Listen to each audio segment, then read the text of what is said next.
Welcome to Tell Me Your Story, New Paradigms for a New World. I'm Richard Dugan, your host, and I thank you so much for joining us here on the program. We are here every Sunday at 7 a.m. and 7 p.m., Monday mornings at 1 a.m., Wednesdays at 9 a.m. Oh, man, but you get a whole week's worth from 8 to 9 a.m., Monday through Friday. I hope you'll join us. It's interesting. I'm on 6 instead of 7 days a week, but that's okay. I've got 9 programs in any given week, but I also have podcasts, hundreds of them. I kid you not, hundreds, plural, on SoundCloud, iTunes, TuneIn Radio, Spotify, Stitcher, Player FM, Blueberry, iHeartRadio, Amazon Music, and many other locations.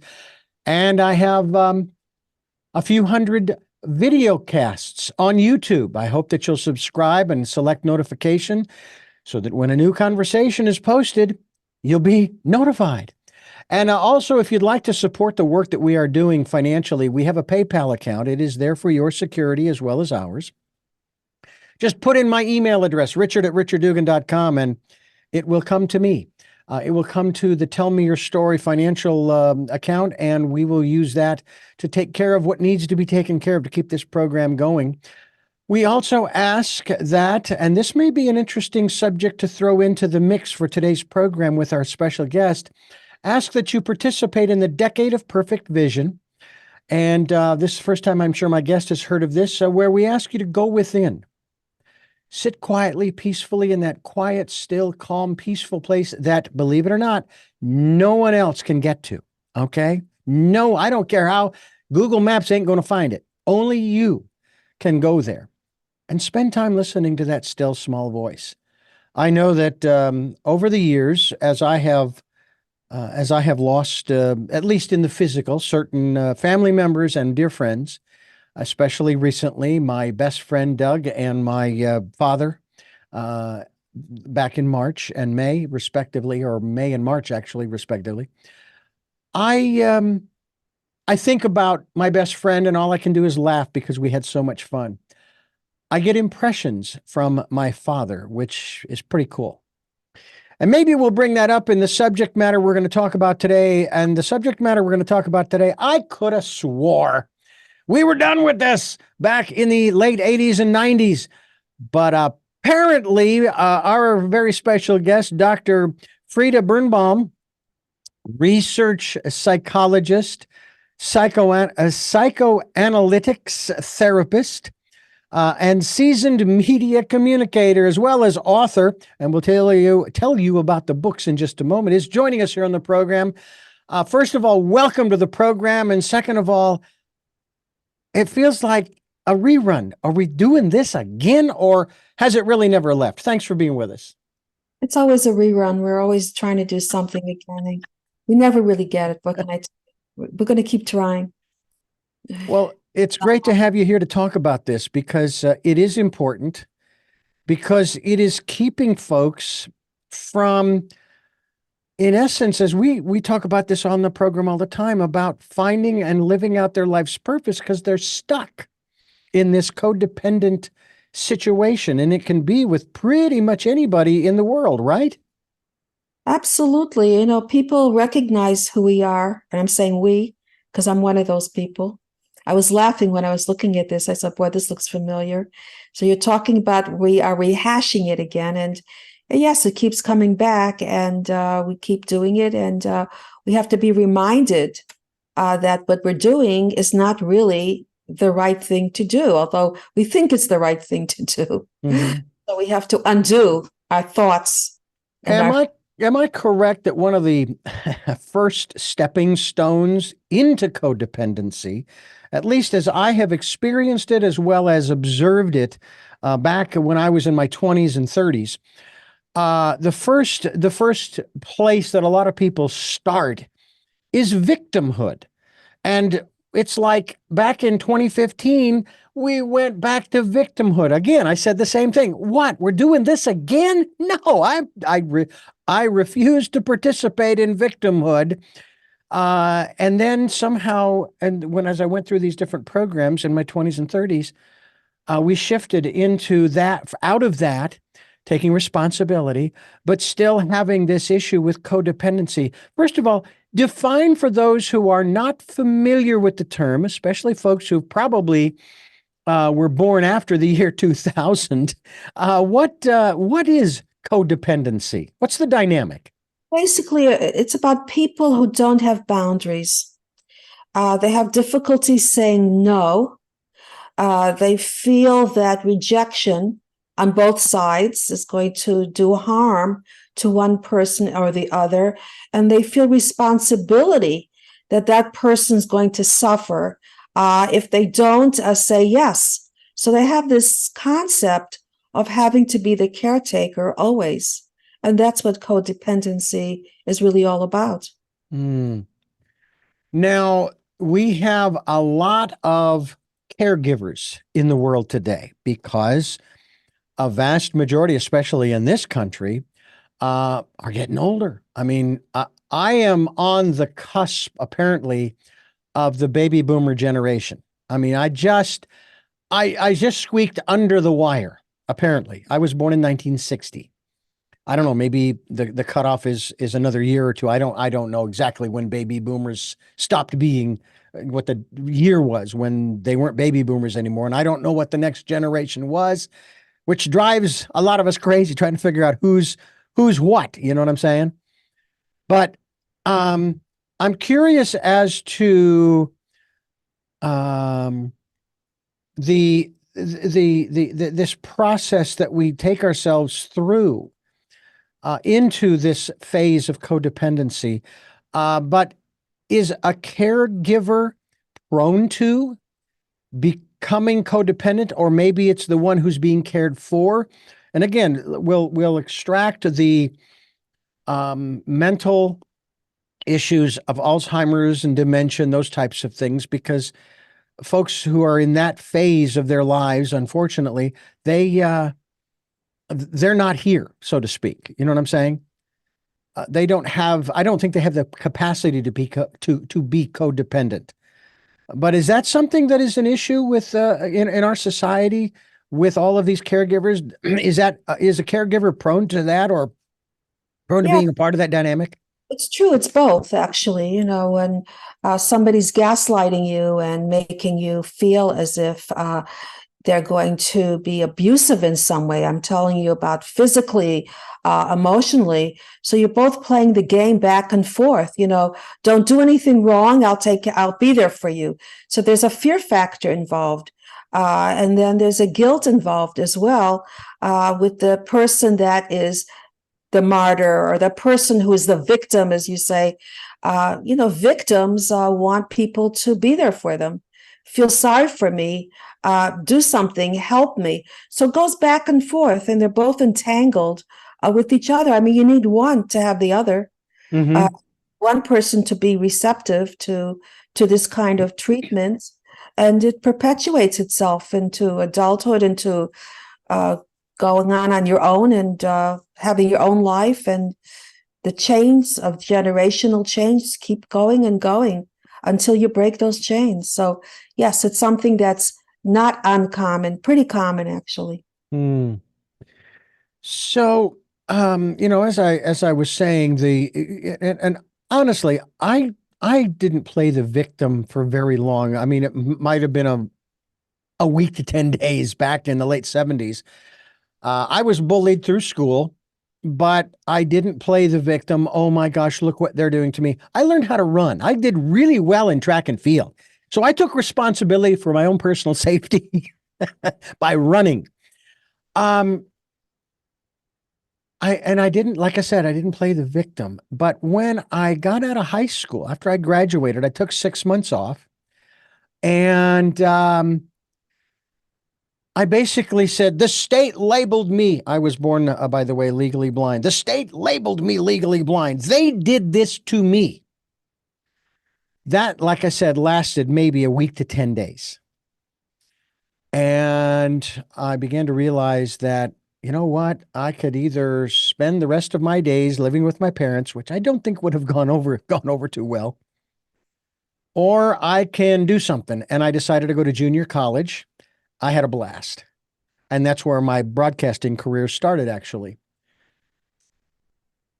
Do you find in your practice and in the people that you come in contact with, your clients, I guess, I don't know whether I should refer to them as patients or clients. Whatever, they're both. They're both the same. Obviously, you have people who come to you who are in various, in different places and phases in this process. Is the end result that we're trying to work towards, and sometimes we do have to do it over and over again sometimes before we really get it. We're striving towards interdependentism, as I have coined the phrase, interdependentism, so to speak. Yeah, that's the end product, but we're so torn, we're either the rescuers that we go in one direction, we feeling sorry for, we take care of, which I have done in my childhood with my parents who are Holocaust survivors, or we're takers and we're used to being pampered and, as you say, victimized. Poor me, do everything you can for me. So it goes back and forth, back and forth. So we're caught in this web here of giving and taking. And then what's interesting is that's why I was laughing about this morning. I said, wait a minute, this is me. So then we have somebody and we repeat the same thing. So I found a wonderful person who I felt needed me. I put him through law school. I helped him with his parents. I did therapy on him. I was just very comfortable. I found somebody who needed to be taken care of. So that was my comfort zone. And has he really changed that much? Not really, because he has been comfortable with his role and who he was and his family. So that's very hard to, sometimes it works, sometimes it doesn't work. But yes, when we go back to this, what is the best place to be? To be centered, to be able to say, wait a minute, what about me? What about my own self-esteem? I found personally, when I took care of myself, I accomplished much more in a very short time than I did taking care of anybody else. So it was almost like fruitless to do that. But then I felt sorry for my parents. I felt sorry for my mother. I spent all my money on her. It made her feel better. I put aside what I was doing till later on. Or I was told I couldn't do what I wanted to do. So I listened to that. And that took me years to get to who I was. That's why I'm in the media now. I got my PhD. I received my PhD. I did everything I was supposedly supposed to do. And I'm a wonderful therapist for sure. I think, well, I've been told I am anyway. What I think, whatever, all that stuff. But then to be able to fight and get out of that pattern is not easy. And often in a relationship, when you change, and that's part of my research, what happens to a housewife when she becomes a professional, which was talking about me, divorce happens because people can't really feel comfortable with a new set of rules.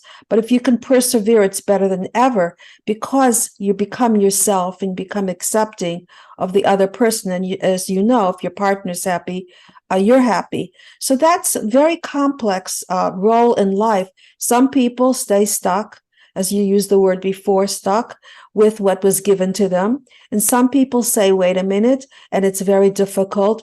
I don't want to be a victim and I don't want to be a giver. I don't want to be somebody who's a martyr. And I remember once I was called martyr and I said, really? Am I a martyr? Ooh, that doesn't sound right. I don't want to be a martyr. So we get caught and we don't even realize that we're doing it. And then the people that we're doing it for say, why not? Go ahead, do everything for me. I'll sit back, I'll relax, and it'll be great. So you have to be able to know that everybody else out there has their own agenda. You have to follow your heart of what is right. You can't, it's like taking somebody and saying, take the wheel from me. You can drive. Well, no, their timing is different. My husband took the wheel from me. We got into an accident. I don't know why he did that. I guess he didn't feel I was competent enough to drive or whatever happened. He says, oh, no, you have to go this way. And we swerved into another car. So you can't really drive for anybody else. You have to have your own pace, your own insight. Otherwise, you're never going to get where you want to go. Nobody knows who you are. He actually grabbed the steering wheel. He was a passenger. I was driving. Wow. He took the wheel and went right into another car. He says, wait, you're going to go into that? No, I knew what I was doing. My timing was my timing. It's like when you're driving and someone says, oh, get out of traffic or make a left. My timing was I'm going to do it when I'm ready. So yes, so we got into an accident. So nobody really knows your own pace. No one can know how you're driving your car emotionally, except it's you. So this is a hard lesson. And you said, boy, we're still at this again. It's so hard to take away, the essence of who you are, of how you see yourself. And it's almost negative. Oh, you mean I'm not going to be a caretaker? Oh, then I'm not a good person. I'm not somebody who is unconditional. I'm not going to be liked. I'm going to be dropped. I'm going to be rejected. I'm going to feel guilty. All these things come into play when you change your own role. It's very painful. Yeah. I was going through this list of points in regards to someone who is, dealing with the issue of codependency in their lives and the relationships that they have.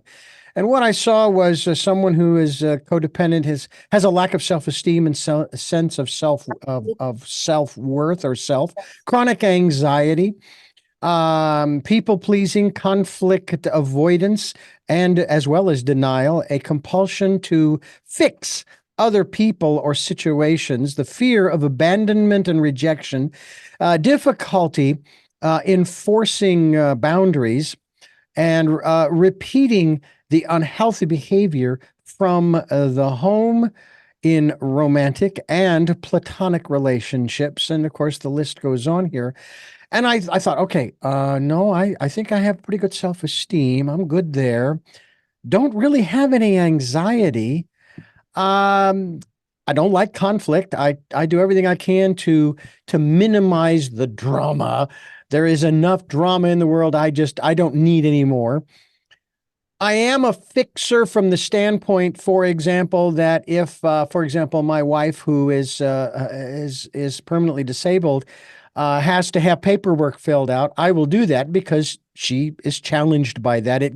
That gives her anxiety having to fill out those kinds of forms. I don't have a fear of abandonment or rejection.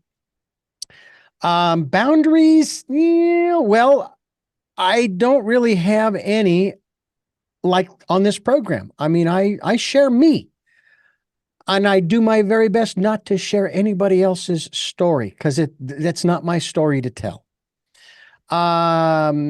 So then there's the repeating of the unhealthy behavior from home and romantic and platonic relationships. That one's a tough one, but I mean, I don't know, maybe that's 2 out of 6 or 8, something like that.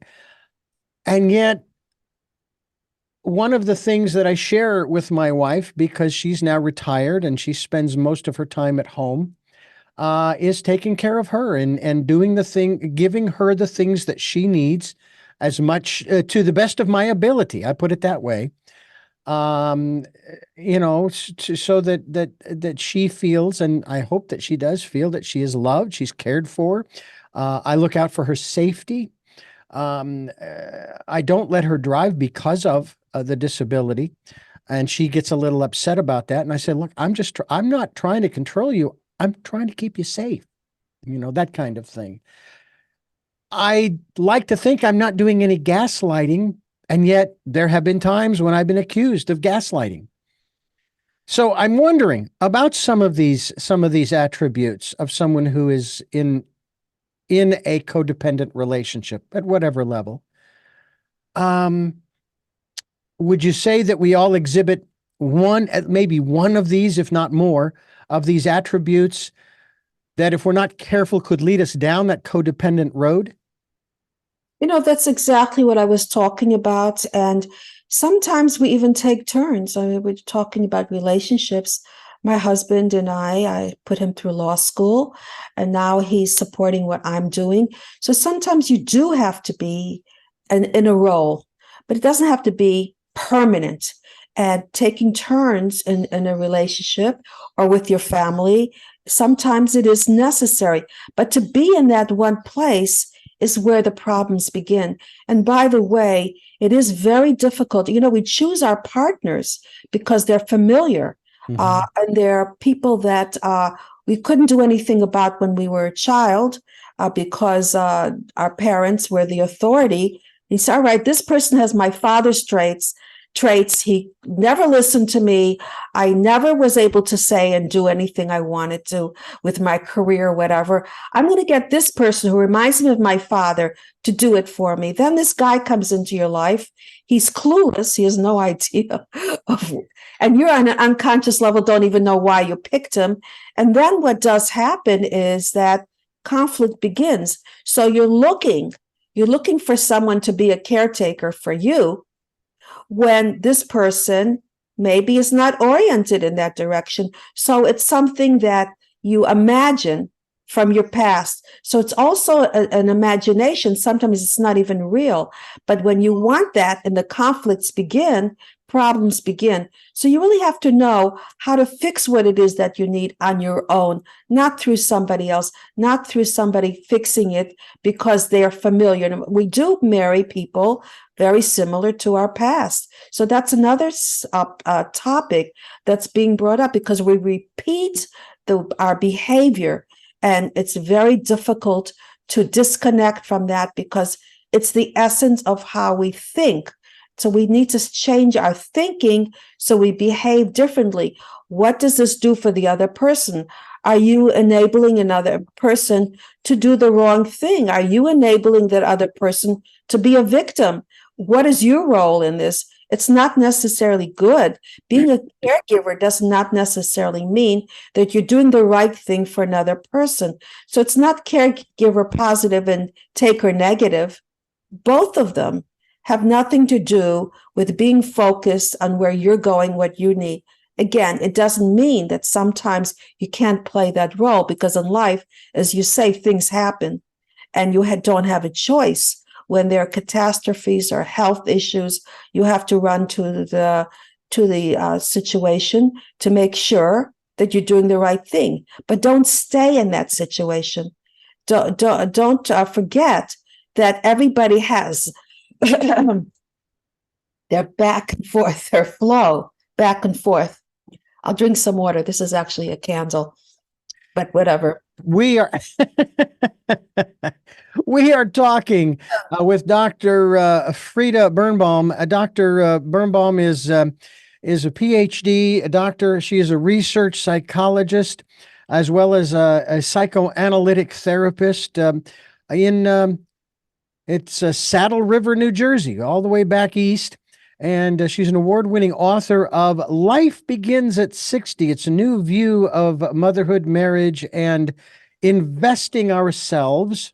Reinventing ourselves. And then also another book called What Price Power? An in-depth study of the professional woman in a relationship. Two very interesting books I'm sure you'll want to pick up by going to her website, which is drfrieda.com. That's drfrieda.com. We hope that you'll go there. We'll be linked to your website too, by the way, Doctor, so people can find out more about you and the work you're doing, as well as maybe even get a copy of the book. And we certainly hope that folks will do that. One of the other aspects that I'd like to bring up, and I know that there are all these different attributes to someone who's in a codependent relationship, and sometimes it's hard to get out of them because you don't know what's out there in the void. If, let's say, you finally decide, I've had enough, I can't live with this person, I refuse to be a martyr to continue doing this, I have to leave this situation, whether it's, for that matter, quitting a job because maybe you're in a codependent relationship at work, let alone at home. And the void is of course that unknown. What am I going to do? Where am I going to go? How am I going to support myself? And so forth and so on. How do you help and support individuals through that process, because that can't be an easy decision to make. And at the same time, staying as much as you would say, well, you've been here for 10 years. What's the big deal? Just keep going, you'll be all right. And it's like, yeah, but they've given up self, and that's, by the way, one of the things people have said to me over and over again throughout the years, as much as you love your wife, and that's great that you do, make sure you take care of you. So what about that in terms of that aspect of taking care of self? Yeah, well, a lot of people don't know what that means. That's the problem. And we're talking about not this situation, we're talking about all the way into their childhood, which means that you have to reparent that person. I mean, I've had people that came in who thought so little of themselves that they were, in relationships where their partner was having an affair, disrespected them, disrespected themselves. So it's a matter of how you treat yourself first before how you treat someone else. Mm-hmm. And when you have that kind of observation about yourself, then you can go ahead and pick. And sometimes you have to pick other people than your family. Your family can be very toxic. You can pick strangers that are good to you to become your family. So you have to be able to reorganize who you are and say to yourself, okay, this was unhealthy, but it feels comfortable. The unhealthy doesn't mean that it's not going to feel good. It doesn't mean that it's not going to feel familiar. So we keep repeating that because it's a state that we know of, what we know about. And when you get out of that state and you look at yourself and say, hey, wait a minute, I have opportunities, I have abilities, and all the negativity about yourself that you're trying to get from someone else to say you're okay, you're not a bad person, because the more you give, the more they're going to like you. And when you have that and you give that, then all of a sudden you don't need that from anybody else. And I find it in here with me always. When you choose the wrong person, it's because you see yourself the wrong way. And a lot of people come to me, and there's a program that I'm working on. It's called If I Only Knew, which means that how do you pick someone if you are healthy? What do you look for in another person that's going to be appropriate for your partnership and for your own self-esteem? If somebody doesn't tell you the truth, if somebody has secrets, if someone has had bad past relationships, if somebody's always complaining and not agreeing with the way you're living your life, all these red flags have to come into play, because otherwise you're setting it up for yourself to be in a situation that's going to be repeating what you had in the past. Don't repeat what you had in the past. You have to be brave. You have to take a chance. You have to see yourself move emotionally like you're moving physically. And, any change is hard. Any change is stressful, but it doesn't mean that in the long run, you're not going to end up in a better place. You'll absolutely be able to see that you're finally going to grow, because a good relationship, a good partner, a good family wants to see you grow, wants to help promote you individually, not be promoted by you. And sometimes, as I said before, you have to do it back and forth. It's not only one-sided. You take turns. I put my husband through law school, and that was something I knew to be temporary. Then he helped me go into a field for my PhD. That was something. So that back and forth really helps you to grow and to balance you. But you have to have the feeling of what it's like to feel good. A lot of people come to my office and say, I don't know what I want. I don't know who I am. I don't know what it feels like to feel good. They have never had those experiences. But once you have it, then you build up on it, and you never want to go back to that other place before, because people get used to feeling negative. They get used to feeling victimized, as we spoke about, and getting other people to say, oh, poor you, I'm going to make it happen. I'm going to make it work. And after a while, they also lose that self-esteem that they can actually do it. They don't even think they can do it on their own. And that's when codependency comes in. They feel other people can do it for them because they lose that sense of self. And after a while, they really don't even have an identity at all. The person they're with has their identity. And that's when it becomes dangerous. Yeah. It's really, it's an unfortunate situation that some of us have found ourselves in. I think I've been rather fortunate. I interviewed my parents back in 2015 on this program. And one of the things that they shared with me was somewhat what you just described with your husband. My mother said that, we each had our own individual dreams and aspirations and desires, and we supported one another in those. And I think that what epitomizes it is the next phrase that my mother used. She says, I have his back, and I know he has mine. And I think maybe that's part of what's missing today is that we don't know that in relationship. I have one coworker, he's a part-timer here at the station that I work for. He's got my back. I know he does. Does he catch every single thing that he's been catching over the years for me that's helped me to make sure that we stay on the air and that the programming is on target and all those kinds of things? No, because it's not his job. But I appreciate when he does, and I don't criticize him. Why didn't you tell me that this was a problem? No, it's not his job. But I appreciate the fact that he does what he does in that regard. So I'm curious as to how does one, if you can share this with us, how does one begin the process of fostering that in a relationship? We were talking about a relationship that's not superficial, a relationship that has depth and what to look for. There are certain religions that they actually have you look for the history of the parents and who the parents are, and do the parents get along, and how were the children raised, and what are their concepts and their values and their standards. And it sounds like so unromantic, but those relationships happen to last because in life, things happen, and you have to have someone who's going to be able to say, I can persevere for you.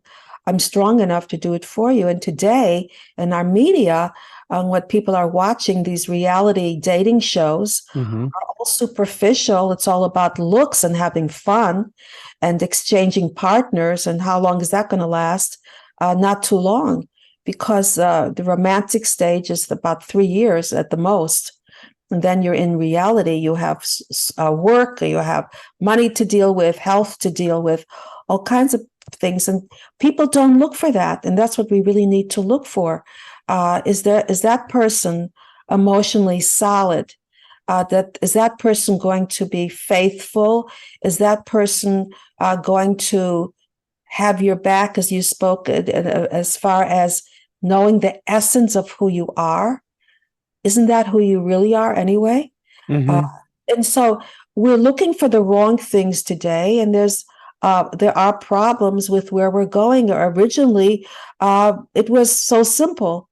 A man married a woman, and it was his role. He worked, she stayed home with the kids. And then as we evolved and women are working, and 60% college students are female, we have decided that equality is important, which it is. But then again, 40% of marriages fail. So what is really going on here?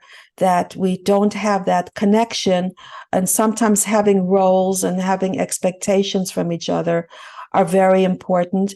And today, everything is so muddled together that nobody feels satisfied because they're looking for the wrong things. And it's too easy to find somebody else if there's a little problem instead of working it through. So we're talking about narcissism at its peak today. I want, not we. and everyone is depleted, and everyone feels empty, and everyone feels they didn't get. And then when we're talking about victimization, when you're younger, we bring that into that pattern. So we have to be able to see that what we want is something from ourselves, and what we need is to have that depth of a relationship. So we have to start from the very beginning of codependency. And that beginning is to know what to look for, to know who to pick. And then you can't blame that other person, because you picked that person for a reason. Just like I was saying, I was laughing before. Yeah, I picked my husband because I thought he needed me. That's why I picked him. I had other guys who were interested in me, who had a lot to offer, but they didn't really need me. So he needed me, and I've suffered since, but not really. But it's been a role that we've continued to play. So you have to really look at it in a mature adult way. Attraction is important, of course, but that's not the whole package. What is your role going to be like afterwards? Are you going to be somebody who's going to be able to be who you are? Or is this expectation of who you are going to be different? And you're going to have to change for that person. Once you change for that person and you lose the essence of who you are, that's the red flag. If that person is narcissistic, if people say you're not acting yourself, what's wrong?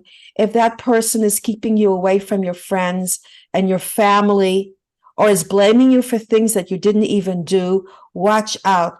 This is where you're entering a codependency phase, because you're going to be looking for it to that person and saying, are you happy now? Am I doing the right things now? And by the way, often this person doesn't want to go to therapy because they have an agenda. They don't want to change. Yeah. They want it this way. They want to control.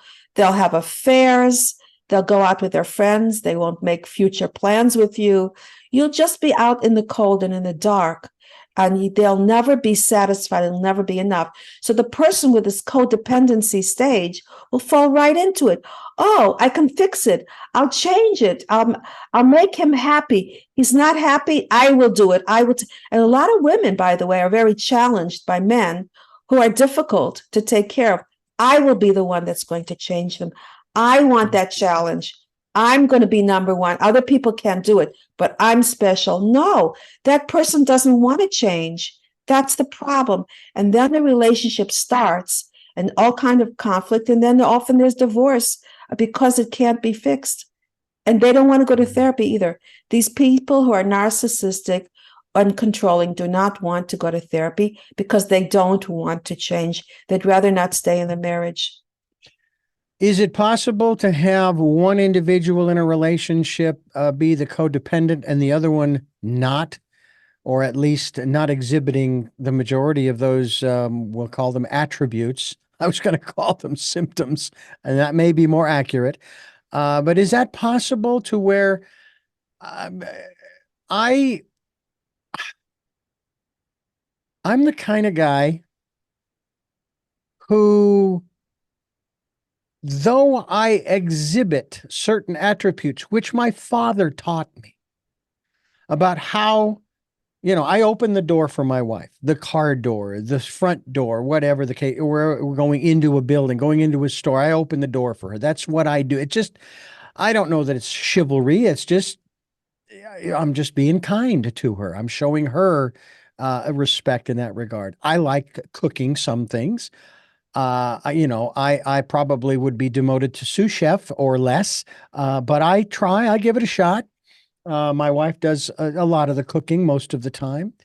I don't have a problem doing the dishes, doing the laundry, as well as cutting the firewood for the fireplace and cutting down the weeds to keep the fires away from the house and so forth and so on. And yet I'm also one who says too, and this is, I know, part of the problem that you've talked about here. I deal with an issue where I hear you're not happy. I can't make you happy. There's nothing I can do that will make you happy. That is a choice that you make. And this is what I tell this person all the time, that I am seeking out my own happiness through the things that I do in my life. What I'm doing right now makes me very happy. This is thrilling I love doing this. And then there are other things too.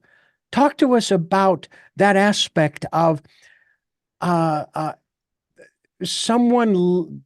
I don't even know if the right word is leaning. It almost sounds too lenient, so to speak. No pun intended. On another person for what they want, like happiness. Please, Frieda, make me happy. I'm trying. You know what? I'm going to tell you to stop. Stop trying to make me happy because it's not your job. See, that was a slip, a Freudian slip. You got me right in there. I love it. I love it. Go ahead, please. Listen, let's face it. What, first of all, what is happiness? Very good. Let's happy because, people come in here, they have the wrong idea of happiness is a fleeting moment. It comes and goes. So don't think you're missing the boat here. We're talking about contentment. I said, everything okay? Are you in charge, as you're talking about? And and you questioned the beginning about codependency. Is it one? Doesn't have to be both. No. And sometimes one person wants the other person to be codependent, and the other person wants to be codependent. So they're in it together, but that one person is codependent. So a lot of stuff goes on with where you are. But the one thing that resonated that you said, you're responsible for yourself. I'm doing my thing. Doesn't mean you're selfish. And often men get the bad rap. Men are to blame. Women don't have the high status. Men are to blame for everything. No, you poor guys also want to have a life. You want to do what you want to do. And so women make themselves codependent because they tell the men, take care of me, you owe me. And then when the man takes care of them, they complain that the man's controlling them. So what do they want? It's never good enough. So this codependency comes back to this woman. See, now I'm going to blame women. It's about time that they're setting it up to happen. So what you said is very important, that you are going to take care of yourself and do what's right for you. How refreshing is that? We don't have enough men saying that. We really don't. We don't have enough men saying, I'm important enough. I don't have to be in the rat race. I don't have to make as much money as possible to make you happy. I'm going to do what's right for me. My mission in life here is to be on board with who I am, to be true to myself. Now, if you really care about someone, you'll say, that's great, because that's what I want for you. Mm-hmm. But if you're in this relationship that you owe me and you better, that kind of situation, well, that person is not evolved enough. That person is not strong enough on their own to do the right things for themselves. So there's a fear factor that you're not going to carry them all along their lives. Well, guess what? They better get stronger and they better do the right thing for themselves. So what you're doing, instead of enabling someone to be weak, you're saying, no, I'm not going to let you do this. You have to be what I am, or it's not going to work for you. It's up to you. So this is beautiful. You're setting a great example, and not enough men are doing this. Dr. Frieda Birnbaum is my guest, and you are listening to Tell Me Your Story. We're talking about codependency right now. It's one of the areas of her expertise. She's an expert on topics such as family dynamics, parenthood, relationships, addiction, anxiety, and depression. She's a seasoned media personality, as you can certainly attest to, folks, as you listen, as well as a commentator who is an adept at deciphering the psychological underpinnings of current issues and pursuing the psychological profiles of various newsmakers, politicians, celebrities, criminals, etc. I had heard you, because you mentioned narcissism a little while ago, and I actually interviewed someone who wrote a book about it. And what I found fascinating in the conversation was As bad as we perceive a narcissist to be, there is still much we can learn from a narcissist. And that was a bitter pill for me to swallow, because after the announcement in June of 2015, and I tried to stay away from politics, and I got sucked in September of 2016, or 2015, yeah, it was 16. It was September of 2016, trying not to do this. And it took me 6 months to get unsucked. But the first step I had to say was, thank you, teacher, for teaching me how not to be. And then I moved into 3 other steps. What about that aspect of someone in the area of codependency? Is it just to learn what not to do, or are there any positives, some pros to, if there are any, to codependency? Well, guess what? Best presidents are narcissists. They have to be. They're full of themselves, and they have to feel that they're powerful. I mean, Trump, believe it or not, was a wonderful president because he's the top narcissist there is. And he was tough, and people want that kind of strong leadership. Yes. So to have that is important. When my husband turned 50, I bought him a motorcycle because I wanted him to have a center. And I wanted him to feel that when we got married, that he didn't have to give anything up. He could be who he is. So he's into all kinds of hobbies, trains, painting. I mean, you name it. Wow. Yeah. Whatever it is, whatever you want to do, except don't be unfaithful. That's one thing. Exactly.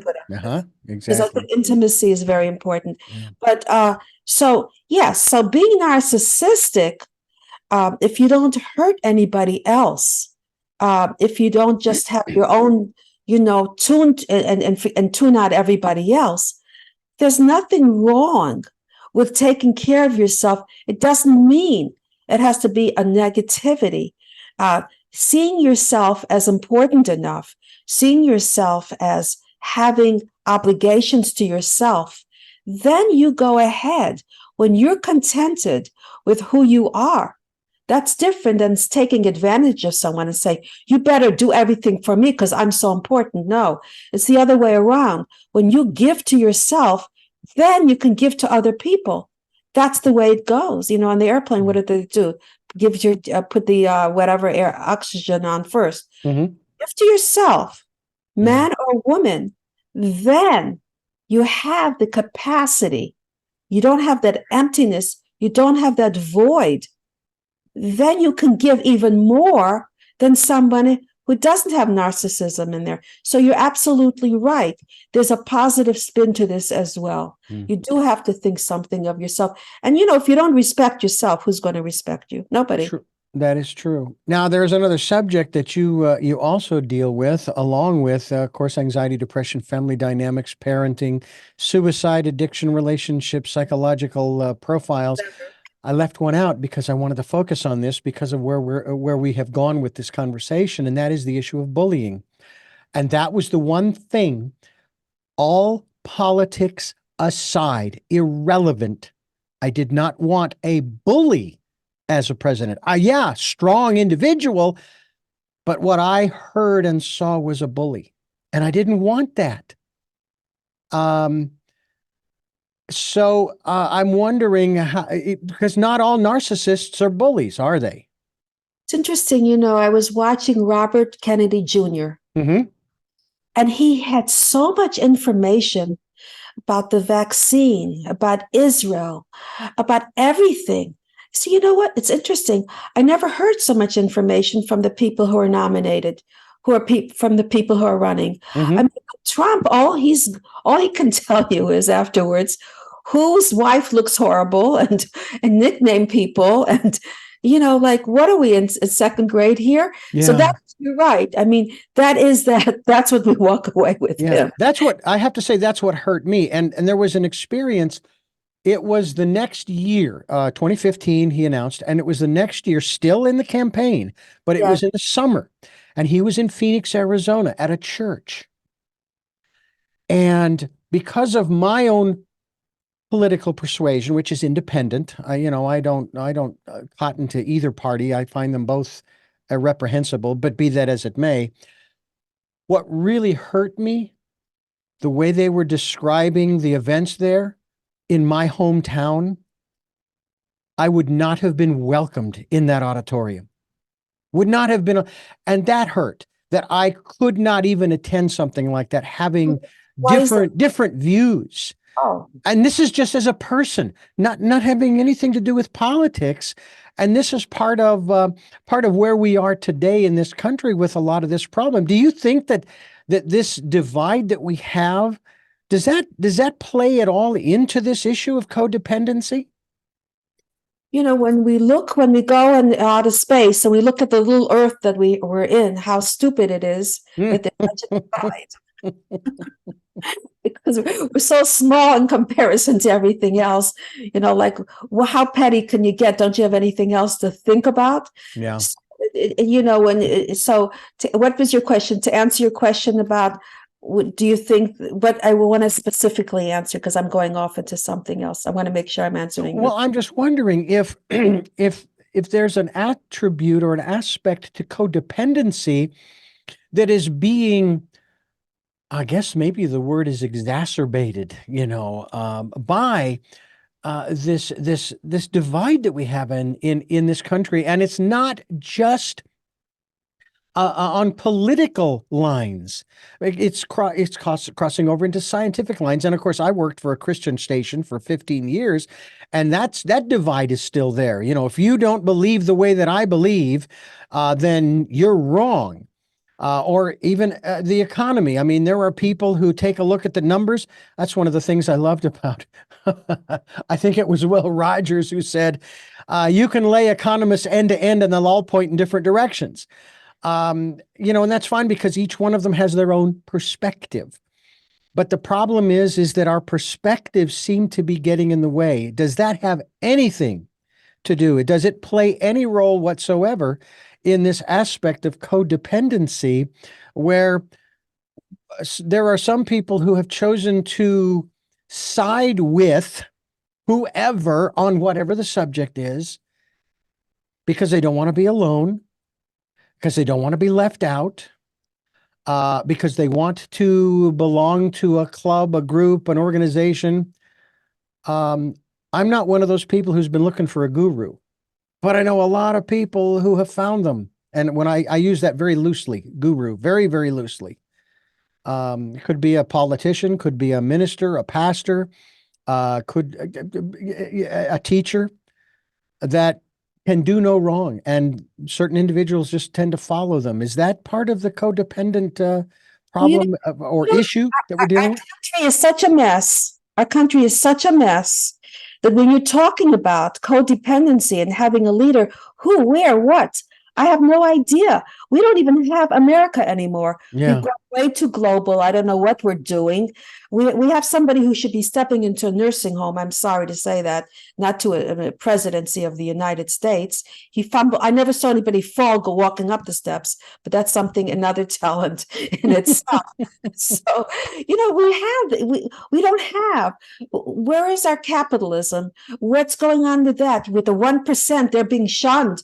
Like they should feel guilty, but isn't that what our country was set up to be? Yes, help the poor, take care of them. But we're going in such a socialism slant here with who we are. So codependency, we don't even have a recognition.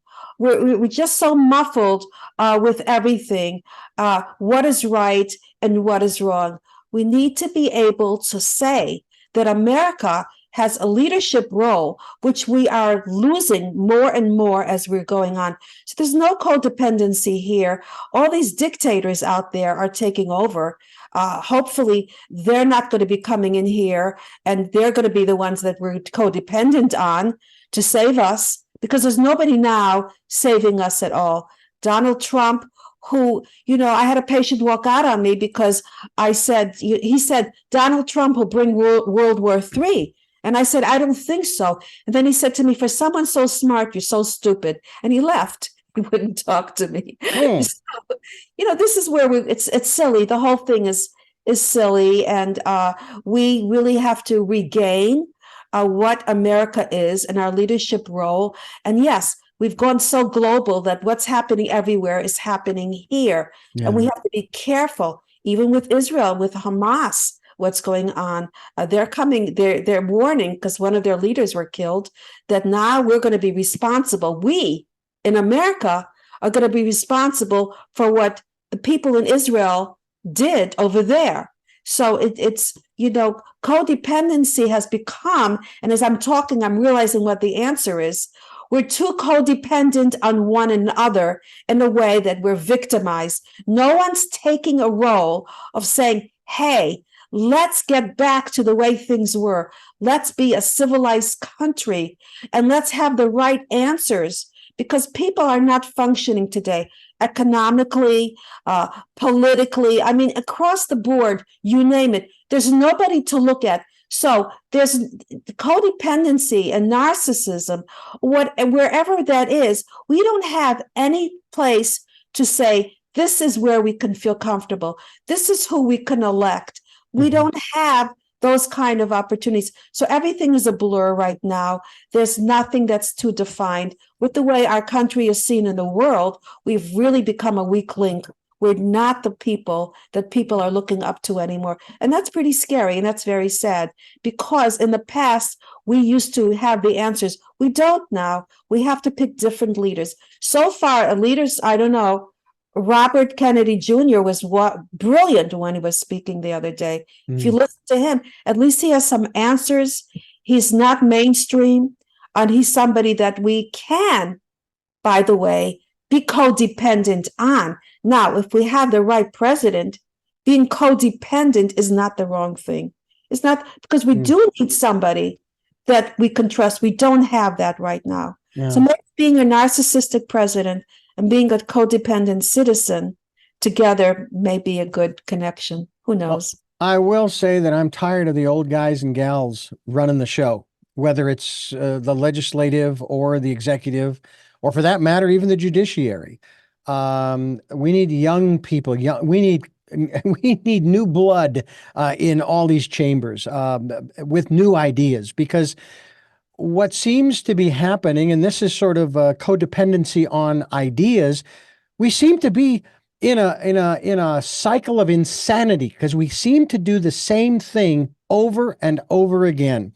We blame others for our circumstances. When I heard that it's those people over there who are to blame for where we are today, it's like, no, it's not. We did this to ourselves. This is nobody else's. Again, this is assuming you think that there's serious problems. We did it to ourselves. Now, I'm a guy that likes to think of the glass half full. My question is, what is the glass half full of? And that's the beauty of it. You get to choose.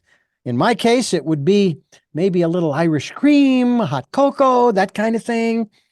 But I'm a very optimistic person, and that's why when I hear all of this this commentary and rhetoric from specifically our politicians, but other places as well, that it's gone to hell in a handbasket, I'm just sitting here going, well, then let's all just give up. Let's just throw our hands up and just walk into the sea like lemmings, because it's over. Because you say it's a terrible place. It is not. That's the whole reason why you do what you do. That's why you try to help people to work through this issue of codependency. And we encourage people to get a hold of you, Dr. Frieda Birnbaum. Again, drfrieda.com. That's DRFRI. Beg your pardon? One quick thing I want to tell you before. Sure. No, go right ahead. I just wanted to let people know of your website. I just want to tell you before, I wasn't sure if I was finishing, but codependency, when we talk about and blaming other people for our problems, isn't that how propaganda starts? Oh, yeah. Isn't that how Hitler started with propaganda? So we have to be very careful. The messages we're giving out today with what's happening with Israel and Palestinians and the Hamas, that we should give the right messages, because we could easily go into that place of propaganda and really start globally when we're talking about codependency, Yeah. what that word could mean. So I had to interrupt you because this is such an important, strong message to give. Mm-hmm. Well, I mean, and to that specific conflict, they're both wrong. They are both in the wrong because they're using a method. I don't care what the reasons are. They're using a method that's never worked. It only destroys. That's all it does.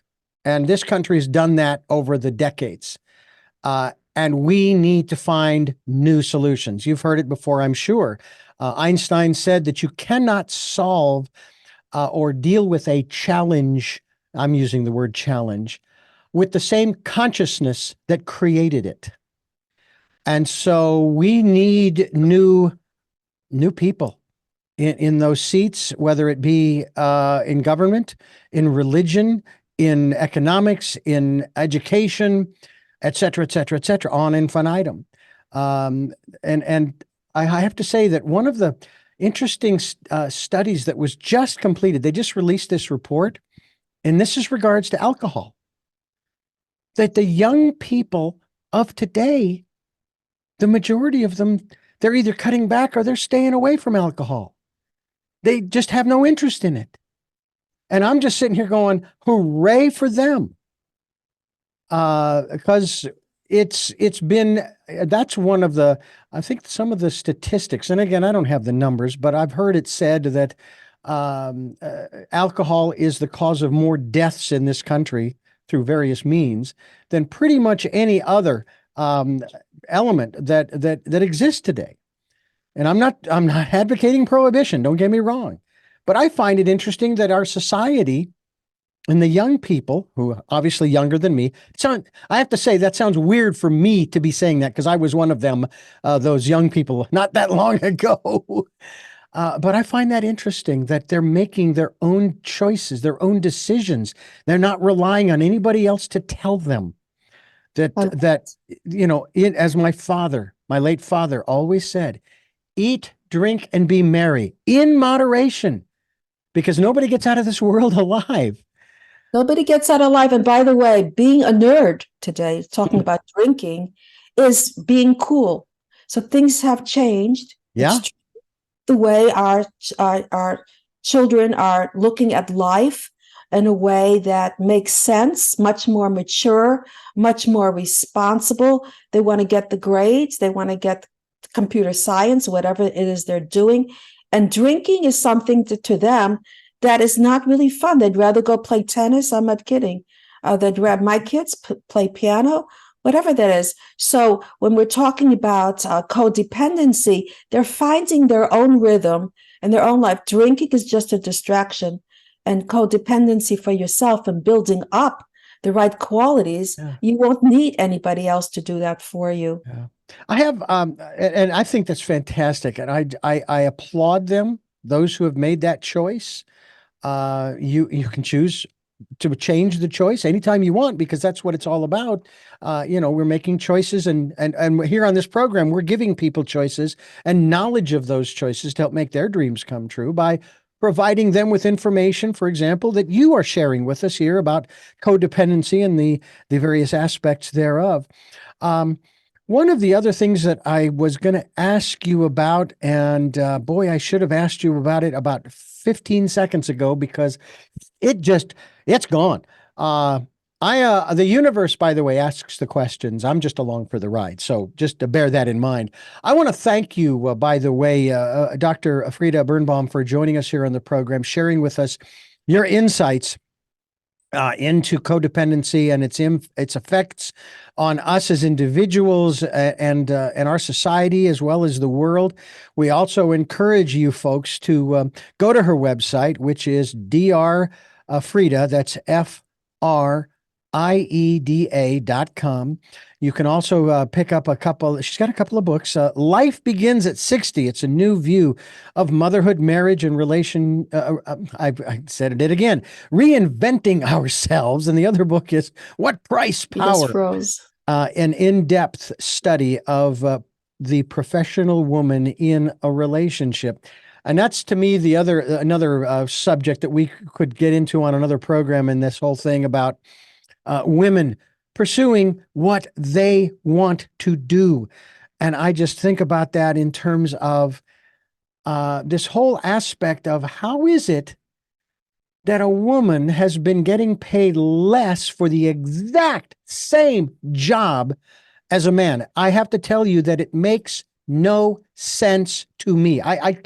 I cannot wrap my brain around that. Other than, of course, the guys at the top, whoever's doing the hiring and what have you, just decides, okay, he's worth a heck of a lot more than she is because whatever and it's like, no, that's why I wish resumes didn't come with names. They came with numbers. Well, today women, we're naming our children neutral names for that reason itself, by the way, because of this discrimination. Wow.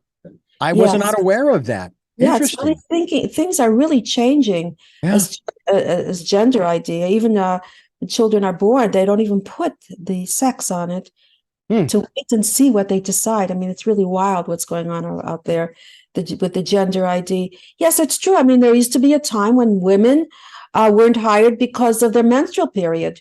They'll be taking off, believe it or not, or they're going to have a family. They're going to be leaving us. Yeah. And a man has to raise a family. So a man has a family. He has to raise the family. He needs to get more. A woman is going to leave for the family. She should be getting less. So it's always, if a woman used to work and she used to be a mother, then she was selfish because she had a career. And a man who did the same thing, he was a father and he had a career, he was considered a family man. So there were different words used, to imply different things that often the society. And you could even go into the emotional area. A guy who gets angry, he's just expressing himself. A woman who's angry, she's gone off her rocker. She's hysterical. It's crazy. Like, seriously? Or if a man who cries, there's something wrong with him. But a woman, that's okay. That's part of the female norm. It's like, wait a minute, I feel like crying right now, and I'm a guy. And I will from time to time, but I'll go over in the corner. I remember my very first general manager. Yeah, my very first general manager, when I was having a problem, for example, and things weren't going quite right at the radio station that I was working for. And she says, okay, don't get into the pity party of, don't get into your own pity party right now. Let's fix the problem. Okay. Get back into your brain, get back into your intellect, and let's resolve this. Then when we've done that, you can go over in the corner and you can have your own little pity party if you want.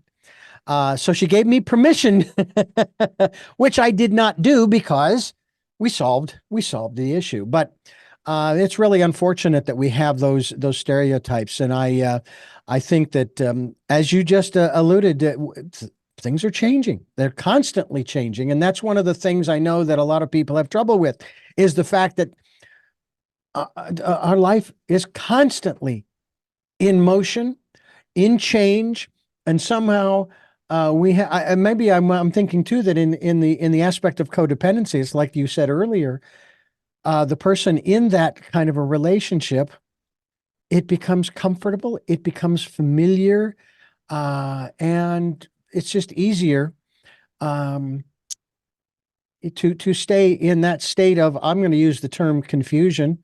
In one of the programs that I went through, one of the personal growth programs back in the 80s, LifeSpring, which was an outgrowth of EST, they talked about the state of confusion.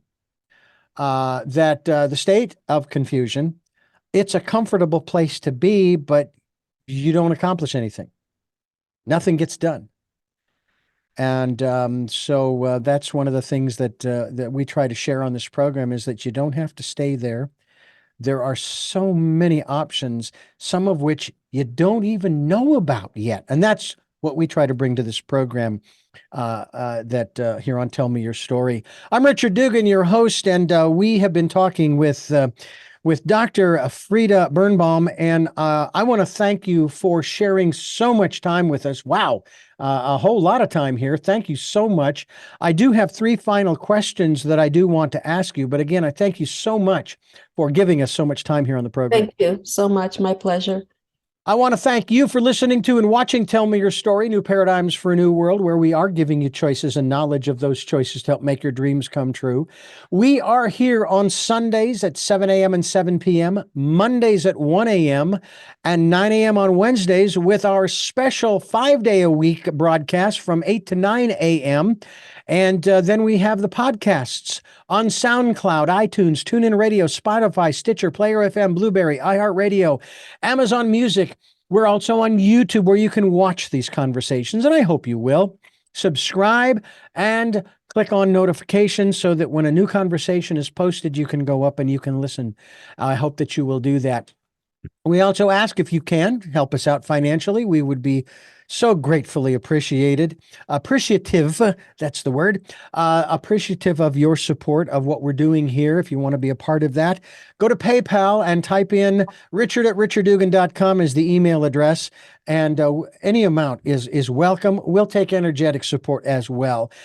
And also spend some time going within during the decade of perfect vision. Just sit quietly, peacefully. You can call it meditation. You can call it prayer. You don't have to call it anything. Just doing it and listening to that still small voice. I'm still waiting for the voice of my sister. I get impressions from my father. I get chuckles from my best friend. And my intuition, I call my friend, guides me daily. And the more I do it, the more second nature it becomes. And I hope that you will take some time during this decade to do just that. With all that being said, we now move to our final 3 questions for our very special guest here on the program. And the first of our 3 questions is, who is Frieda Birnbaum? Well, Frieda Birnbaum. Let's see, who am I?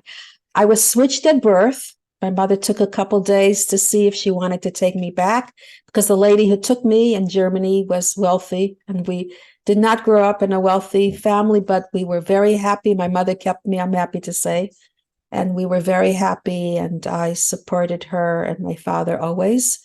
Let's see, who am I? I'm always very ambitious.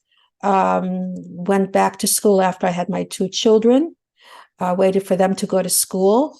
And I have been lucky enough to have a wonderful family and husband, and of a huge practice that I had to cut down a little bit because I was so busy with. I'm writing another book. Who am I really? I have no idea. Well, I'm somebody who really enjoys doing something that's different.